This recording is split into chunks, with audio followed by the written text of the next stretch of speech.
It began with a whisper of rain on the tin roof and a weak meow at the back door. Clara didn't usually open her heart, or her home, to strangers. Not since her husband passed 2 winters ago. But something about the frail, muddied calico curled up by the steps of her small-town cottage made her hesitate. The cat's belly was swollen, her ribs poking through thin fur, and her eyes, wide, amber, and pleading, looked up with a quiet kind of trust Clara hadn't seen in years. "You're not just looking for shelter, are you?" Clara murmured, opening the door. The cat walked in without hesitation. Clara named her Maple, for the color of her coat, and the tree outside that still stood strong through storms and snow, just like she tried to do. Maple didn't ask for much: a warm towel, a bowl of tuna, a corner of the couch. But what she gave in return filled a hollow part of Clara's heart that had long been aching. Within days, it was clear, Maple was very pregnant. Clara, in her 60s and childless, found herself nesting right alongside her new companion.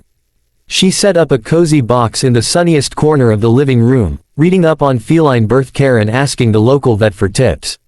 She even sang lullabies at night, laughing at herself for it. But something didn't feel right the morning Maple went into labor. It was too soon. Clara rushed her to the vet clinic, cradling the trembling cat in her arms. Dr. Ramirez, the seasoned vet, met them at the door. Clara had known her for years. A no-nonsense woman, firm but fair, yet when she examined Maple, her brow furrowed. "This isn't normal," she said, voice tight. The delivery began, and Clara waited outside, heart pounding.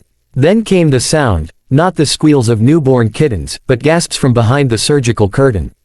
Minutes passed like hours. Then drive. Ramirez stepped out, her face pale, holding a wrapped bundle in her arms. "You need to see this," she said.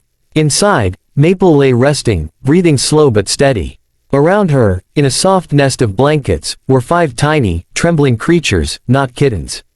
Not even mammals. Tiny fox cubs. Clara blinked. "That's not possible, Doctor." Ramirez was just as stunned. "We've run quick tests. DNA, vitals, these are definitely foxes. Healthy, somehow imprinted on her. This cat carried them like they were her own. No one could explain how it happened. No signs of injury, no wild fox mother nearby.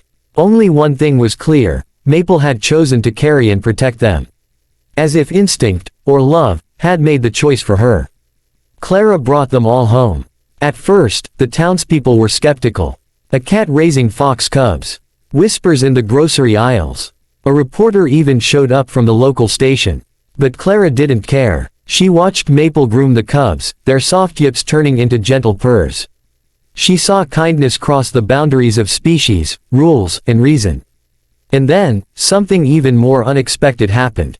Her neighbor, George, a gruff retired biology teacher who barely said hello, showed up one afternoon with a bag of fresh meat. "I heard foxes eat more than kibble," he muttered. Next came Sophie, the shy teen down the block, offering to build a pen in the backyard so the foxes could play safely. Soon, the whole community found itself orbiting around this unlikely family. People who hadn't spoken in years were talking again, laughing, sharing stories, lending hands. One morning, Clara stood at her window, tea in hand, watching a dozen neighbors cooing at Maple and her 5 kits. She turned to Dr. Ramirez, who'd stopped by for a checkup. "You know," Clara said softly, "I think Maple didn't just save them. She saved us." The vet nodded. "She reminded us that love isn't about blood. It's about choice." Months passed. The foxes grew, bright-eyed and bushy-tailed, each with their own personality. Some were eventually placed in conservation programs, others in sanctuaries, but always close enough for visits. And Maple, she stayed curled on Clara's lap, purring like she knew exactly what she'd done.